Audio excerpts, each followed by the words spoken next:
dose d'économie. Bien. C'est l'heure de votre dose d'économie avec Stéphane Pedrazzi. Bonjour cher Stéphane. Bonjour Lorraine. Nous allons continuer à parler des bonnes idées fiscales qui traversent l'esprit de nos élus. Faut-il taxer les entreprises qui rachètent leurs propres actions? C'est la question que vous posez ce matin. En tout cas, celle que le Premier ministre Gabriel Attal vient de remettre sur la table. Oui, taxer les entreprises qui rachètent leurs propres actions. Au départ, l'objectif était de les inciter à investir et à augmenter les salaires plutôt que de dépenser du cash pour racheter des actions dans l'espoir de faire grimper le cours de bourse. L'idée avait été avancée par Emmanuel Macron il y a quelques années. Elle s'était un petit peu concrétisée dans le dernier projet de loi de finances puisqu'il y avait des amendements qui avaient été déposés dans ce sens mais qui finalement n'avaient pas été adoptés. Aujourd'hui, on voit bien qu'il y a une autre priorité puisque le gouvernement est engagé dans une espèce de revue pour essayer de trouver des pistes d'économie, y compris du côté des entreprises, pour réduire notre déficit. Donc de ce point de vue, il y a peut-être une forme d'hypocrisie puisqu'on n'est plus vraiment dans l'objectif de départ.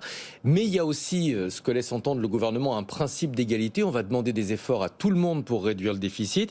On a parlé des pistes d'économie comme la réforme de l'assurance chômage, comme l'instauration peut-être de jours de carence pour les arrêts maladie.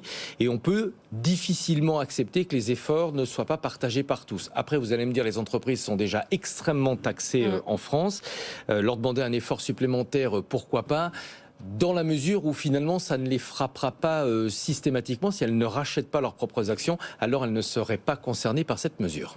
Alors, petite précision, cette idée de taxer les entreprises qui rachèteraient leurs actions n'est pas une invention française. Non, alors c'est pas un truc de bolchevique comme on a pu l'entendre, parce qu'aux États-Unis, qui est quand même le temple de la finance et du libéralisme, il existe une taxe pour les entreprises qui rachètent leurs propres actions. Elle est de 1% actuellement, et Joe Biden envisage de la passer à 4%. Et jusqu'à preuve du contraire, ça n'a pas empêché les entreprises américaines de dégager d'importants bénéfices.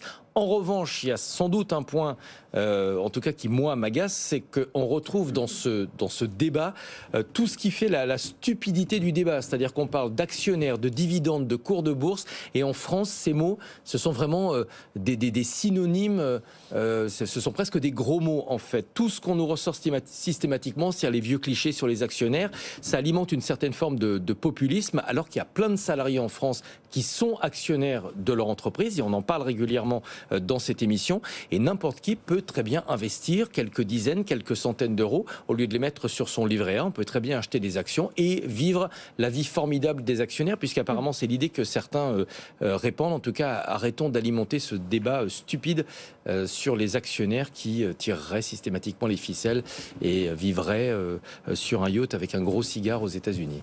Voilà, c'est bien de le rappeler. Merci beaucoup Stéphane Pedrazzi pour cette dose d'économie à retrouver en replay et en podcast sur notre site web d'ici quelques minutes, mais aussi sur YouTube, sur la page, sur la chaîne de BFM Business si vous voulez réagir dans la partie commentaires. Écrivez-nous. Et puis ça va alimenter la discussion. Je vous renvoie d'ailleurs à la définition de la rente que vient de nous faire Mathias Bacchino de Trade Republic en début d'émission, également à retrouver en ligne.